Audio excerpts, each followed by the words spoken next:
ছোট্ট একটি মেয়ে, নাম তার মণি। মণি ছিল খুব সুন্দর, গোল মুখ, টুকটুকে গাল আর ঝলমলে চোখ।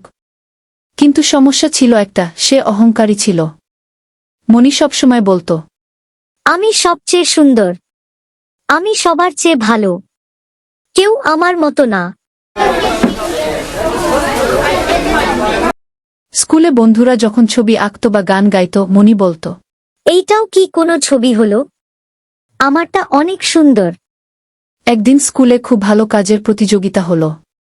যে সবচেয়ে বেশি ভালো কাজ করবে সে পাবে পুরস্কার। সবাই একে অপরকে সাহায্য করল, কেউ ক্লাস পরিষ্কার করল, কেউ ফুল গাছে পানি দিল।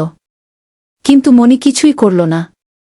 সে বলল, এইসব ছোট কাজ আমি করব না। আমি তো রাজকন্যা। দিন শেষে শিক্ষক ফলাফল ঘোষণা করলেন। পুরস্কার পেল রিয়া, যে সারাদিন সবার কাজে সাহায্য করেছে হাসি মুখে।